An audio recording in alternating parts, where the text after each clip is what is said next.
Bonjour à toutes et à tous, je m'appelle Philippe Pfeiffer, je suis auteur et conteur. Alors ce soir, j'ai le plaisir de vous présenter mes deux derniers ouvrages. Alors je commence par celui-ci qui s'intitule Le triomphe de la tendresse. Voilà, un petit livre de quelques pages. C'est un poème qui fait suite au triptyque spirituel. Donc, je vais vous lire la quatrième de couverture pour vous donner une idée du contenu du livre. Dans un monde bousculé, où les gestes se perdent et les cœurs se referment, ce texte rappelle une vérité essentielle. La tendresse est une force souveraine. À travers un chant délicat et vibrant, Philippe Pfeiffer explore ce qui relie les êtres, ce qui apaise, ce qui sauve. Ce poème est une célébration de la douceur, de la vulnérabilité offerte, de la lumière qui circule d'une âme à l'autre. Un hommage à ce feu discret qui réchauffe sans brûler et qui, peut-être, peut encore transformer le monde. Un appel simple et bouleversant. Oser être tendre. Voilà, je vous ai présenté un poème, Le triomphe de la tendresse, disponible sur Amazon ou chez moi au prix de 8 euros. Et je passe au deuxième ouvrage. Donc voilà, je présente les deux ouvrages dans la même vidéo. Alors celui-ci est un conte. Voilà, il s'intitule Les ballons de la liberté. Voilà, donc toujours un petit livre d'une trentaine de pages. Voilà. Pareil, je vous lis la quatrième de couverture pour vous présenter le livre et vous donner une idée du contenu du texte. Dans un château perdu au cœur d'une forêt sans fin, 5 garçons vivent sous la menace d'un ogre qui dévore les enfants.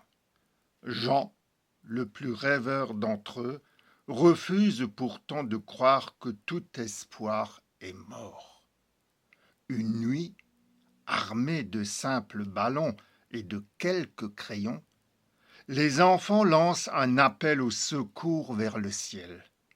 Le vent portera-t-il leur message jusqu'à ceux qui peuvent encore les sauver? Un conte sombre et lumineux à la fois, où l'innocence affronte la cruauté et où un souffle d'espoir peut changer le destin. Voilà, je vous ai présenté Les ballons de la liberté, un petit conte disponible sur Amazon également ou chez moi au prix de 8 euros. Et je vais vous lire aussi la note d'auteur à la fin. Alors, rédigé au Mont Saint-Odile, ce récit porte l'empreinte des forêts profondes, des châteaux forts en ruine et des rochers de grès rose aux formes étranges tout autour du sanctuaire. L'ogre Bilras n'est qu'un masque. Derrière lui se profilent Saturne, Chronos et Moloch, ces antiques dévoreurs d'innocence qui évoquent l'indifférence et la lâcheté des puissants.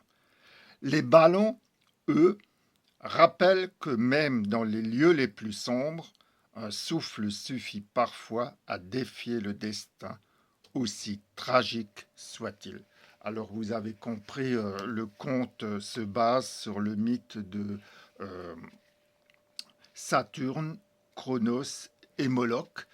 Et pour l'atmosphère de l'histoire, je me suis inspiré du Mont Saint-Odile avec ses forêts, les grands rochers de grès rose aux formes étranges, et voilà, les châteaux forts en ruine.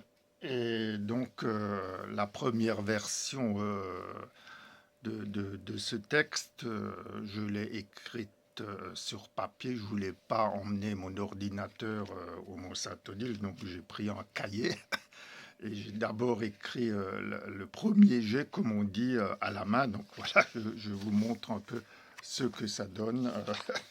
C'est un véritable chantier. Voilà. Donc ce texte a été écrit, comme je l'ai dit, au Mont-Saint-Odile.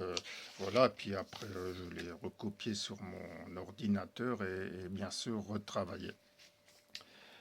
Voilà, j'ai eu le plaisir de vous présenter mes deux derniers ouvrages. Il y en aura encore au moins deux par la suite. Je vous remercie de votre écoute. Je vous dis à bientôt. Au revoir.